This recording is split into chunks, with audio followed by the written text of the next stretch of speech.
Hello, Tajahao. Today's guest is Paulina from Poland.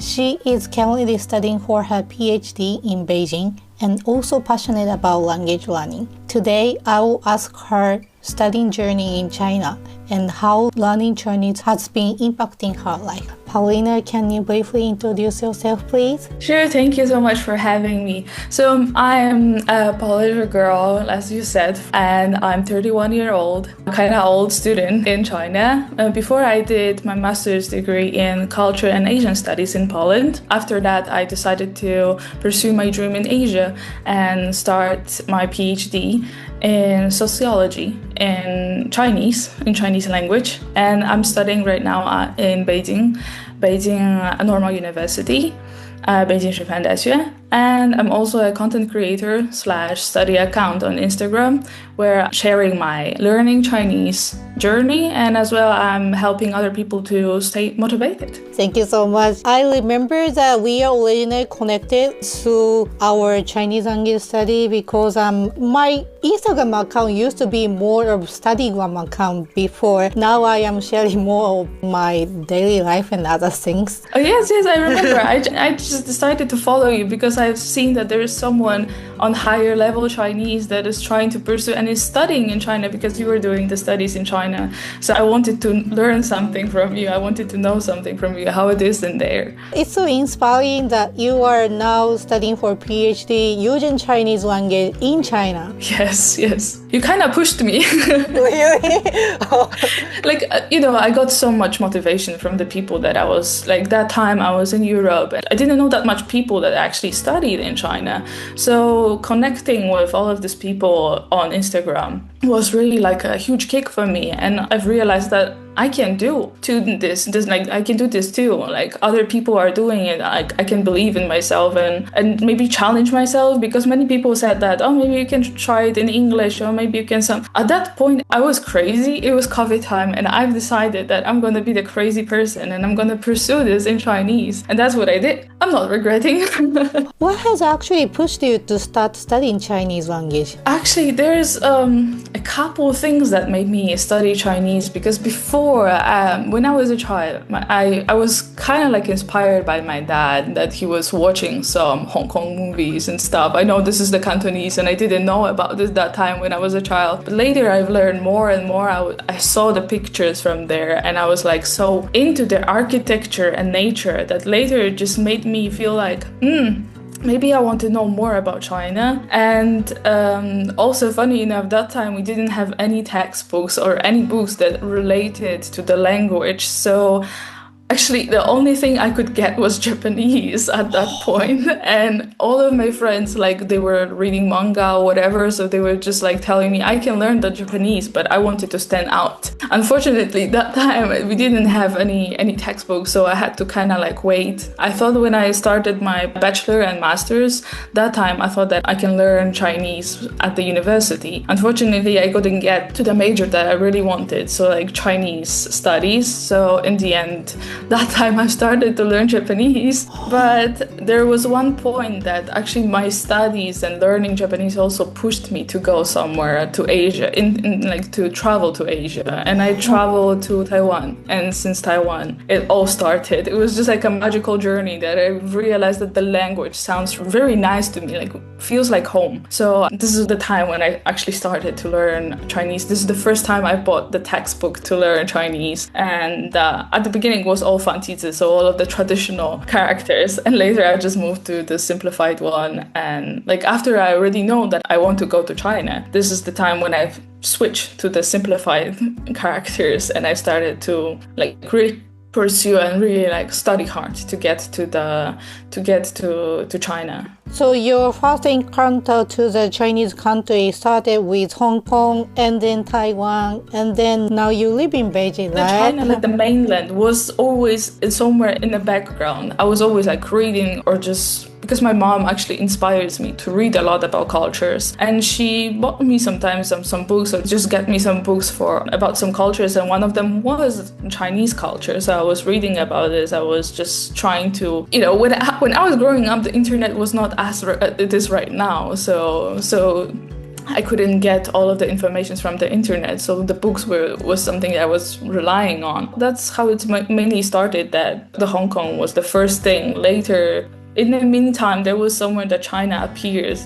And when I studied my bachelor degree, there we had the Chinese philosophy. We had to learn Chinese history and culture. And later when I went to Asian studies, that time I already started to learn more about like business economics, how it's working, politics in China. And that time I've decided, after I already had the background about China, I already really decided like I'm gonna do it and I'm gonna learn a Chinese language. So when was it when you started learning Chinese? Like after you graduated from university? Like 2018, around something like this. So that time I've decided that I started, it wasn't like very super motivated to do this, but after 1 year of dabbling in the language, I really like decided to just focus on this, and I've decided that I want the career in China, and I just decided to pass HSK, and that's how I was just following the stuff, and I've learned it. How did you study the basics of Chinese? The basics were not, how to say, they were hard and not as hard like other people that were around me, because when they were also studying Chinese, because I knew kanji, so I knew the characters that allowed me to study Chinese like kind of easier. So it was easier for me because I already knew that there's a system of writing the characters. So this one was kind of easier for me, but the grammar and was kind of tricky. I had to I had to make Chinese friends, online and try to understand, because I didn't have like a proper teacher. I started to have a proper teacher around HSK when I tried to pass HSK 5. So this was the time when I realized I'm having some gaps in my grammar or some vocab, and I had to just make it up and like make the level to be really the level that I want to achieve, not just like be in a,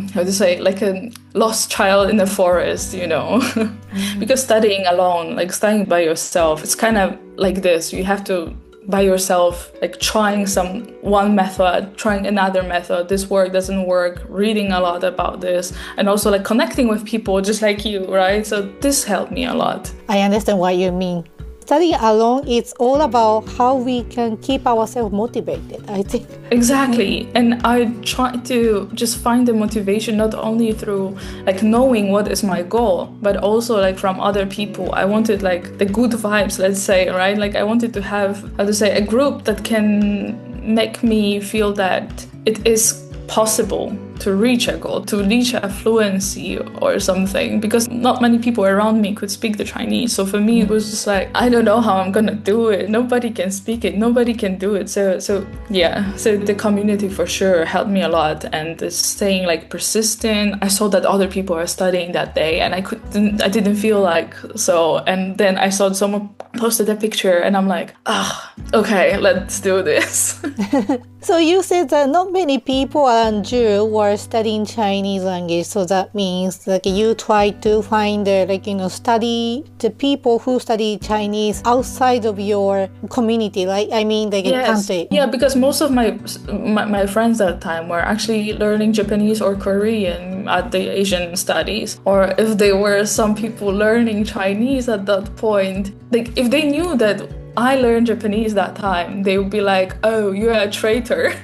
They were making fun, like, you're the traitor, you're the enemy, I don't want to like tell you how it is Chinese. It was super funny, but yeah, I haven't learned that much from them that time. So I've just decided just to find someone that is like maybe online, that they maybe have similar vibes with me, that they will not look down on me because I already know some Japanese that time. So you have been studying Chinese back in Poland. So when you started studying Chinese, did you already have a thought that eventually I will go to China and move there? Yes. I already had the goal that for sure I will one day. I didn't know if it's gonna be for work or for studies only, like PhD for sure. I just thought that it's gonna be like, for sure I'm gonna visit. I really want to visit. Maybe the language exchange, because that's what my friends were doing that time. But the COVID made me think that maybe I should pursue something different and go there and check it by myself. And then you decided, okay, like I will do PhD in China. Yeah, exactly. I also didn't trust the image of China in Western media because I was slowly learning, and I read some news, or I tried to understand the news, and I opened the Xiaohongshu, so the red note, and I started to see a kind of different life. So I was thinking maybe I should actually really study the society. I'm always curious about the societies, and before I used to study and do the research on Japanese society, and I thought that I already kind of know one of the cultures, one of the societies, let's say not fully, but kind of, and I was maybe I want to compare, I want to see by myself, go there and see by myself. So this is the time when I was I don't trust what I see in Polish media, I don't trust what I see in American media, and I want to see by myself. I want to go there for a longer time, not just for 6 months. And later I found a supervisor, and supervisor made me feel this is the good choice then, and I've decided that 100% I'm doing it. So before you actually moved to China, have you ever traveled to China for a short time? No, I mean not to mainland China. Yeah, I've been to Taiwan before, but not to mainland China. Then, okay, I'm going to China. I found a school. Let's go. Something like that? Yeah. I know it sounds crazy, but, well, we have one life. Yeah, I'm very interested in that. What has made you to choose Beijing, not other cities? Actually, the Beijing chose me, not I choose it. The thing is that at that time I was searching for a supervisor, because for a PhD student, it's more important not which university you choose that much as... for me that time, I was having this kind of thinking. I prefer to have a supervisor that suits me well. In the beginning, I actually got accepted by the supervisor from Fudan, so from Shanghai. But unfortunately, she said that she's about to retire and she cannot take me anymore. And because she asked with the institution and her institute, and she said they unfortunately said that she cannot make it since it's gonna take me 3-4 years, and she just had to decline me. So I had to go for my second choice, which was the Beijing one, the supervisor in Beijing. That was also in my topic area, the range of my research, but not entirely the first supervisors. That's why I'm saying that the Beijing chooses me, not I choose Beijing. And then you moved to Beijing. So what was your first impression of the city? Point is, I came there when it's still COVID time, and it was still a lot of quarantine in front of me, and I went there, it was 3 weeks of quarantine, and later I went to the campus, my main campus of the university, and I spent there, but also I could go out on the campus, see how's campus, but I couldn't see what's outside. I couldn't see Beijing as much. After we had some possibilities to go out, some asking for the university to have one day off from the campus to go outside. This is the time when I kind of fell in love in Beijing. I really liked it, but this is the first impression because there are not as many people as there are right now.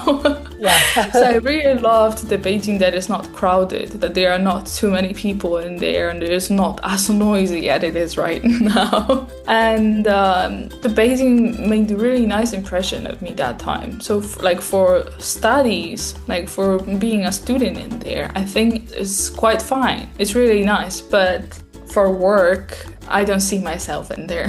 When did you arrive to Beijing? Oh, it was the 2022 October. So 3 years ago. Yeah. So it was end of the COVID time in Beijing was quite rigid, and later this since October, November, December, it was this 3 months were kind of harsh because we couldn't go out and see as much as we wanted. So since the beginning of 2023, we could actually go out without any from January, it's January 1st, we could just stroll, but we didn't have to ask for permission to go out from the campus, and I could just go around and see more about more of Beijing. Then finally you felt more freedom.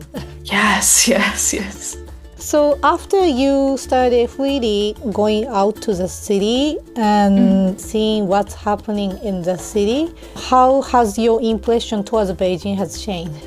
Beijing, after when I went out for the first time, as I said, I really liked it because it was kind of silent. It was not as many people, but also many stores were closed, many things were closed. Also, it was about to have a Chinese New Year, so it was also not as many people. After the Chinese New Year, the people started to come and some businesses started to reopen and started to get lively, which I liked, but it also made many people coming and they were seeing me as a, European white face, and they were shocked what I'm doing in there. I'm not saying these people wanted to do something bad to me or whatever. They were just very shocked, so they were yelling, seeing me. It's just like, oh, looking straight in my face and stuff. So at the beginning, I was kind of scared. I didn't know what they want from me. But after I just got used to it, and I was like, oh yeah, they haven't seen a foreigner for many years in Beijing from that point, so I can understand that. And trying to be understandable to the people. I don't want to judge them just from the one situation. So it was quite okay. I mean, I'm still liking Beijing and stuff. Just like I'm saying, as for a student, to study in there, it's really nice. There are so many parks in there. I really like the greenery in there. It's very green and very well maintenance. I really like it in there. And the more and more Beijing was just coming back to the life, like a phoenix. I could see more cafes. I can see more places that I can go and visit. So it started to be the place got alive, and I really liked it. More people coming, also more foreigners after coming, so I didn't feel as lonely. So yeah.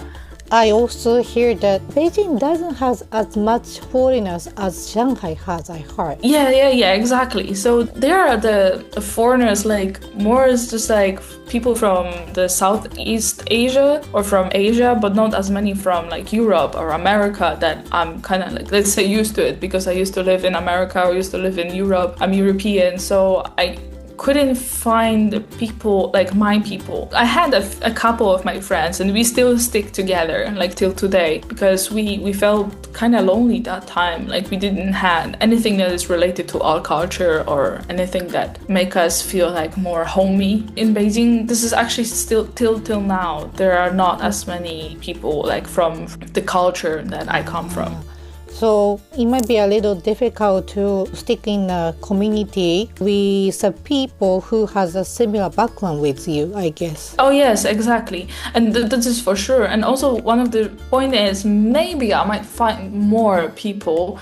Just the point is there's an age gap. I'm way older than the people that come in here. I'm here, I'm 30-year-old. So there's a huge age gap. So if someone is thinking about doing their PhD in later 20s and beginning of 30s, there's something that for sure needs to consider, that there are not gonna be as many people in our age to just go hang out. Younger people want to hang out in their own way, and I totally understand and respect that. I'm just too old to go out that late sometimes, and I'm not into drinking as much as maybe as they are. So I was also more focused on the PhD. I was thinking that this is my career already. I felt more I'm working already, and I'm not here for studies, for more fun, maybe more leisurely, just for study Chinese only. So this was kind of this part was for sure harder for me, especially that my Chinese wasn't also that perfect. So, and it is still not perfect. So besides writing the PhD and doing the research in Chinese, I also need to learn Chinese on another side in my free time, right? So the free time is really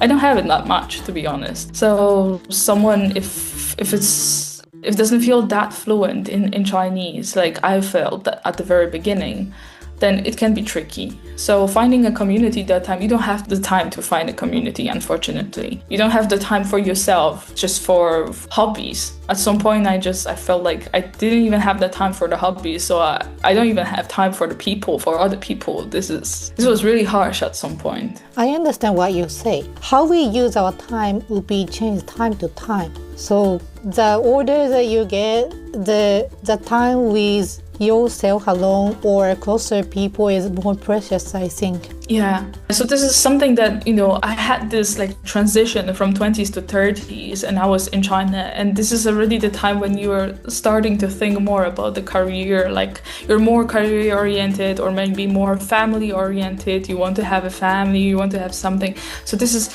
like in my brain, I had completely different ideas about what I want to achieve and what I want to do in here. So this was kind of tricky for me to be around mostly like people that are 10 years younger than me. Especially when you want to stay in China for a longer period of time. So, and if you want to build a career here, so and then you are about to graduate from school, so what you want to prepare for the next stage is about job, right? Yeah, it was so I'm still struggling with it somehow, but it is what it is.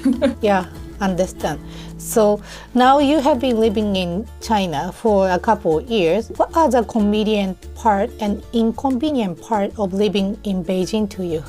Convenient and inconvenient. If you want to study in there, I don't think there are much inconveniences, to be honest. I mean, maybe if you're doing the majors that are more like social science, you need to be careful about some words that you use in your research, but the supervisor usually will talk about this. This is one of the biggest inconveniences actually for some time, that I cannot do the research the way that I want to do in my European way that I used to do before. Maybe kind of related to Beijing.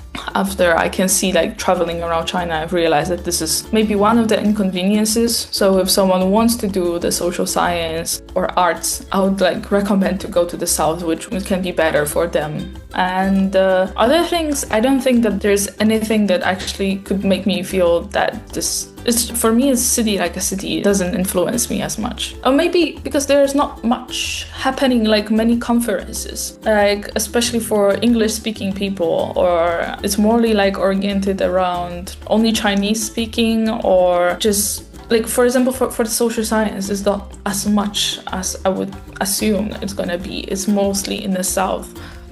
So also like if you want to find a potential work after the graduation, it's also like you have to consider to have some guanxi in some relations in the south, not in the north. North will not help you that much. So do you also go to that kind of conferences often? Usually not, because of my topic. I'm not doing the conferences in China right now. I did before. I went for one of the biggest sociological conferences, but that time I was just talking about my own country and explaining how I did my previous research in there. But about the research that I'm doing right now, my supervisor doesn't recommend me to do the conferences that as much in China. If I want to do it, I can do it outside. But mostly I have to do it something outside, not in China. So the topic thing is the research that we do. It's kind of important, and we have to consider what we want to do the research on before we come to China. Then do you go to overseas countries for joining conference? I mostly just go back to my own country and I do it. Like I also, when I publish my articles, it's mostly in my country because they are curious about these things. Just like I've realized that the Europeans are more curious about the topic that I am covering. So like doing the labor market, how the young people are influenced by the families. And some of the topics, like right now, I cannot mention some of the parts of how young people are just struggling a lot. So that means that you got to find a lot of differences between your country and China. There are, for sure, because like we are completely like our religions and everything is different. But Poland is also like post-communist country, post-Soviet country, post-socialist country, which means that there are actually quite more similarities than differences. I mean, the culture, if you take off the culture, if I talk about the relation, it's not as different as from Poland. If I'm like taking off the colorful things, I'm trying to just take off all of the cultural points. I think there are quite more similarities, like for Polish people and Chinese people than, for example, my American friends do struggle with some points. for just like, you know, the guest is like a god. So when you enter the home, you're gonna get the coffee or tea from someone, or you're gonna have the tuoxie, you know, the slippers prepared. So it's just like taking care of the person that is coming to your house in a very special way. It's just like calling auntie and uncle to some elder people that are around you. It was when I was younger in Poland, it was also happening. Like I was calling everyone around myself also auntie and uncle in Poland. So also like asking about the family, asking about parents, especially like how they are doing, is kind of like normal thing for us. Also for the work related, the guanxi, so the relations. This is also kind of a very important part if we talk about the work thing. I mean, I see many things mostly from the social perspective because I'm doing the sociology. So for me, it's just this part is kind of important. I know that the culture is just an addition, but any other stuff, there are some things that differ, but I don't think that... I think in my country I can also see the people doing similar things as Chinese people are doing. So I'm trying to say the differences are really huge, at least for me. Like I'm trying to see it that people work in patterns. So for me, it works similar, you know. So for me, many things, like many relations, were quite similar to what I know from my own country. Probably there are some Polish people that will disagree, but I respect that. I mean, for me, for myself, I don't feel that challenged in China. Food doesn't, you know, this is all of the preferences that people have. And maybe because I was raised between many cultures and countries before when I was young, maybe this made me a bit open to some of the behaviors that I don't actually feel that they're bad or they're just something very rare. For me, it is what it is, and I'm not trying to question it. You didn't have much culture shock after moving to China? No, mostly it's also because I've learned about it before. I got prepared by my professors. When I was doing the Asian studies, I got all of the teachings about all of the about the society, how it works, and the history. So it's just learning about this already gave me a lot. And also knowing the Chinese. I think if someone doesn't speak Chinese, it can be really tricky in China. But if someone speaks Chinese, I think it really makes their life easier. So I really recommend everyone to learn Chinese before they came to go to China, because this is way different experience. Of course, you can hear on the street, you can hear more bad things about yourself when you speak Chinese, but also you hear many good stuff, and you can communicate with the people, and you can actually see these people they are just people. They are living, they are doing their own things, you know, they have families and everything. They are not different than us. I don't see Chinese people or just this country as something really different than what I know from my country, to be honest. Of course, like cultural differences like food or something, it will sometimes come to me and I will be missing good bread or I'll be missing nice cheese or something like this. But it's just a moment. I'm not trying to use these moments to cover what is every day. Like that every day I'm just surviving. I don't have any problem. I'm just living in here. You know, I don't cry every day because of this. It's just like it's gonna be a couple hours that I'm gonna feel bad during the month, but that is mostly it, because like, you know, I'm missing something from my home country. There are always good and bad times. Yeah. Like when we focus on good things, and then even when we face on to the bad thing, but we can still overcome it. Yeah, I think I don't really want to see the bad things. I mean, it's not that I don't see them at all. The point is I'm trying to understand. Like when something is happening, doesn't matter if it's with the Chinese or just like with other people. I'm just trying to understand why they do this way. I might be angry or I might be sad for a while, but it will not cover the whole image of the country, because I don't think this is necessary. Just because one person said something about me or just said a word, I don't know, like it doesn't cover all of the culture or it doesn't cover the whole society. It's just one person, one moment. So I'm trying not to be emotional. Maybe this is the thing. I'm trying not to be too emotional about this, to cover one emotion for the whole experience that I'm in here. Yeah, everybody is different. Yeah.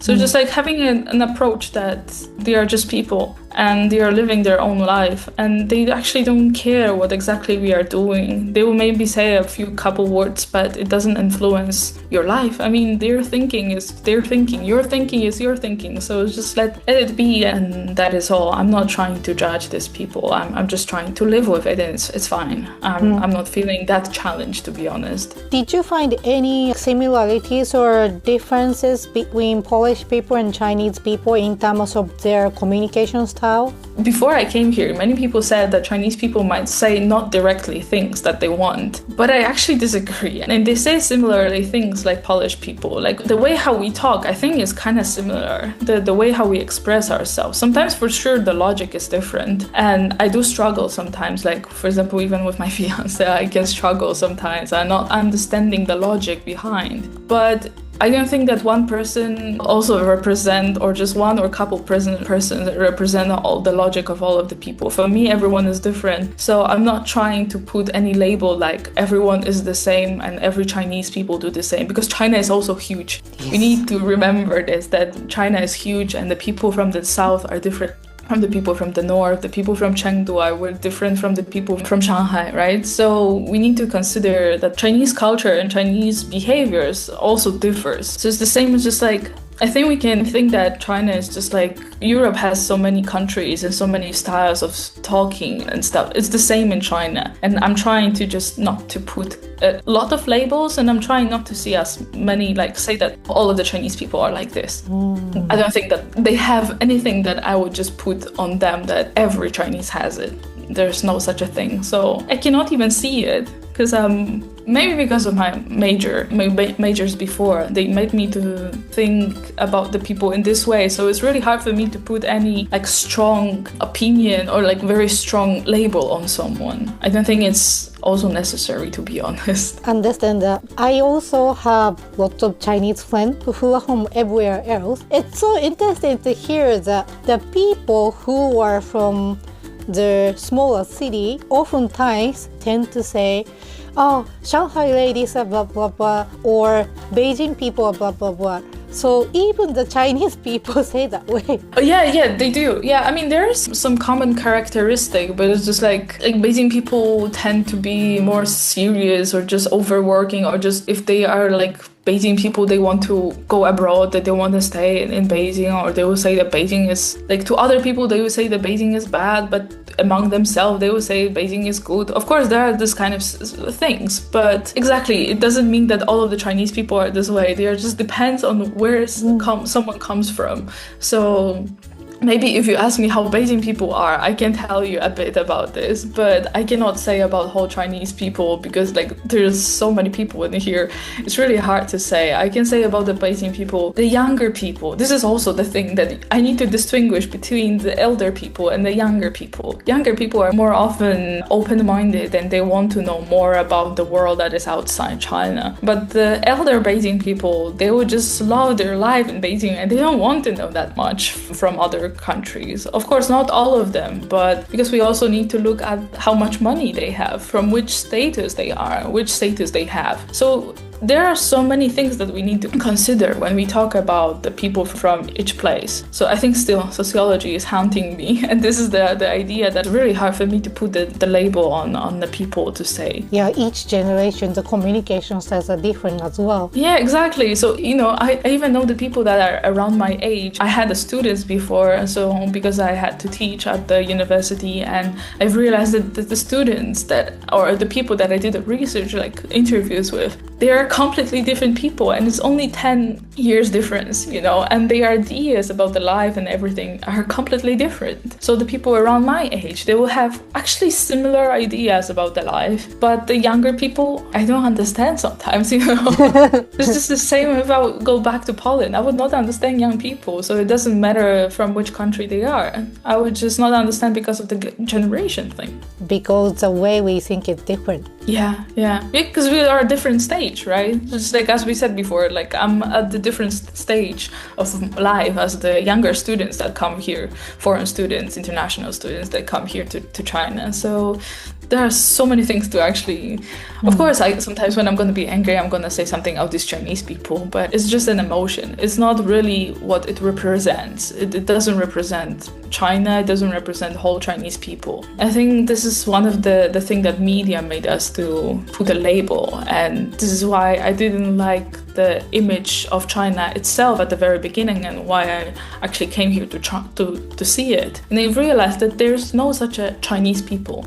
There's nothing like, like the old Chinese people do, or all Chinese people say. So yeah, I'm trying to tell to other people that this is kind of also an important thing that I cannot say about whole China at this point. I can say if I'm doing a research, it also is an important thing that I need to always mention. If the people are from the bigger city or smaller city, what is their upbringing and everything, it really changes a lot. And also I realized it through my research that the changes are quite huge between the people that come from the third tier cities than the first tier cities. The gap is quite big.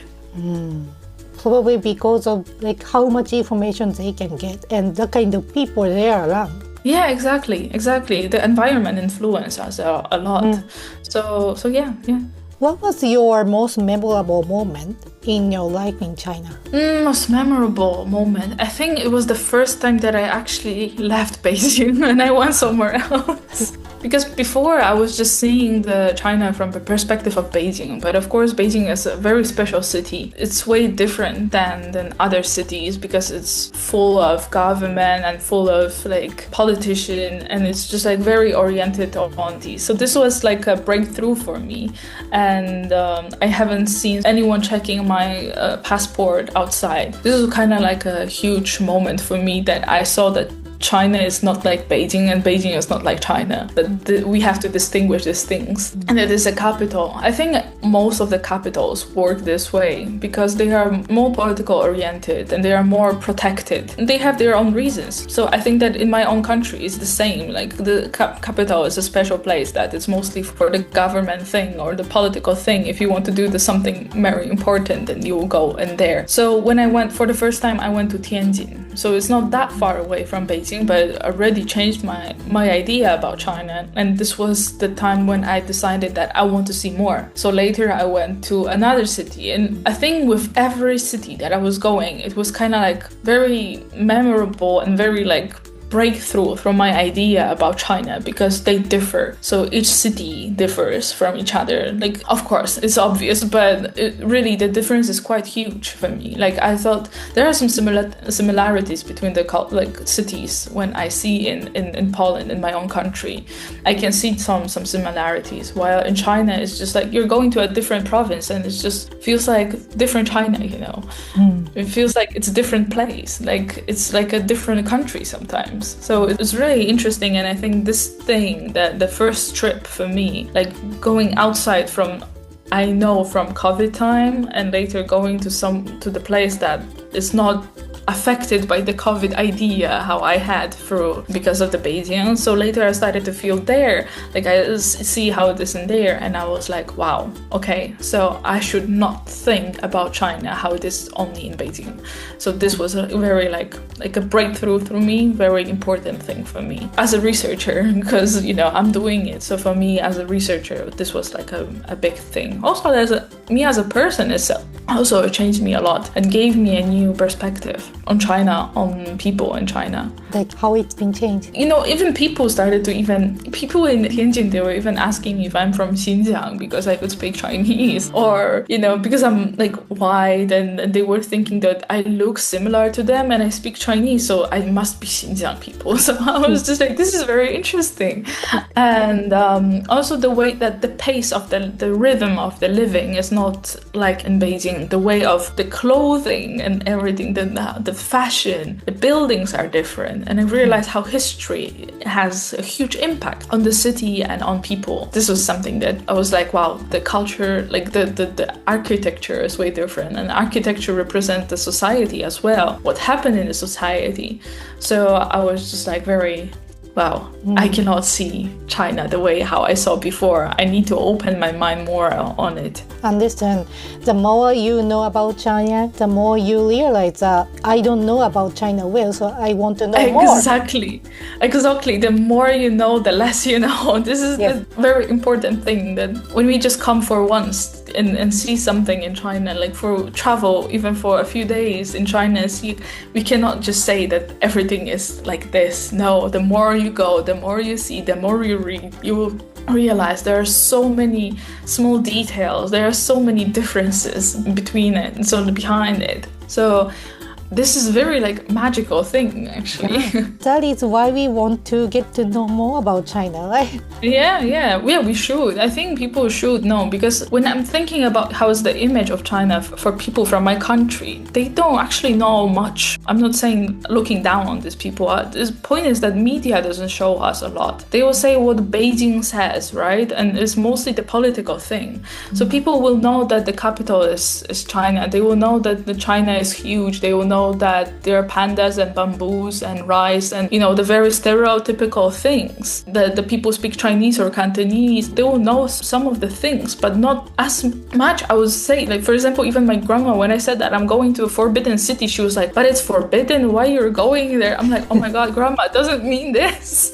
And I started to realize that sometimes, which for me is already like normal because I'm living in here, and sometimes my friends are asking me about China. They are asking me very like, oh, so people don't know about it, like, because I studied this before and I am living here, so for me it's just like it's a normal thing. But later I started to think how the people that doesn't care that much about Asia, they will only think, or just like never been to Asia, or they are not even, maybe they just want to be once in Asia because they're gonna travel like from Europe. So I need to think that how the perspective of European is, and sometimes it's really interesting.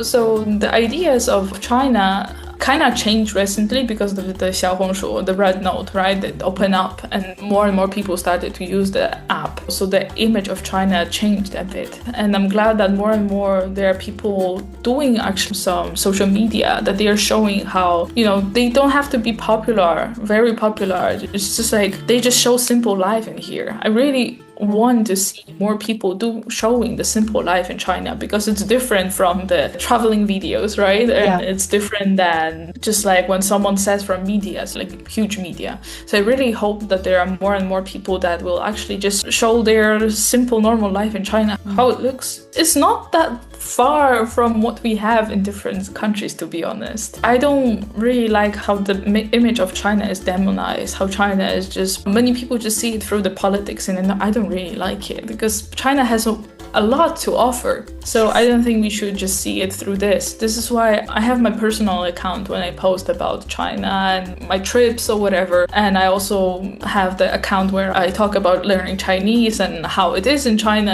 And I hope that there are more people do this, to be honest. I just really hope that there are going to be more people to show how the China really is. And not only through like hate, but just like through understanding.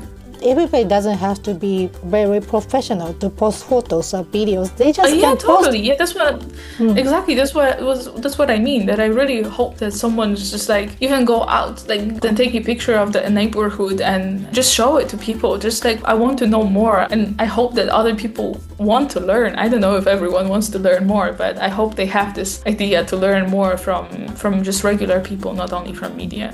Understood. So, what do you want to try in the future using your experience in China? I really hope I can work with some international students to teach them how to compare your own country with China. Since my previous major made me like comparative studies of civilization, this helped me to understand that comparing two countries is not as easy as we would think. So there are many people that actually struggle to compare, to show some differences or similarities, or they think that there are no similarities, or they think that there are no differences at all. So I'm trying to, I would really love to work with international students that are coming here to China and help them to understand, like, from someone that is kind of already inside, to show from which point we can see the country, because it's something that I think that it's really necessary to make people to think by themselves and show them how to. So this is one of the my idea about the future, that I want to help other people to see more. To see not only what they've learned before, but also go out from their comfort zone and just see more about what is around, and not only trust what someone wrote somewhere, just got paid by written about this. Just use your own idea, use your own experience. And mostly this one, for sure, if it's a business thing, I'm also hoping to be like a bridge between my culture, my country, European countries, and China. I really wish I can help some people. I can help people understand. I know that there are some problems in business world that some people don't understand, why some businessmen do this, do that. I really wish, I really hope I can, in the future, I can find a place for myself to help do something like this, just like what you do between the Japanese, Chinese, right? So I think this is kind of important thing, and I think we have a similar thinking on this topic, right? Yeah. It's very important, isn't it? Yeah, you need to understand both of the sides. So this is a huge burden for you to know how to connect. But if you already have tools, you already know how to do this, and you have to do it, and yeah, let's do this. Yes. So last question, what advice would you give to others who are considering studying Chinese language or studying in China? Do it, for sure, do it. I mean, I would do. If you are just even have a little thoughts about studying Chinese, do it, try it, because you need to try by yourself. Just don't listen to other people what tell you about the country, what tell you that, Chinese is hard. It is hard, but if you have a good approach and you have a good mood, you will change the idea to everything. So I would say to people, be brave, chase your dreams, chase what you want to do, and don't listen to other people, how they are screaming on you about how China is or Chinese is. Experience by yourself. Trust yourself and your own opinions. Thank you very much. Thank you.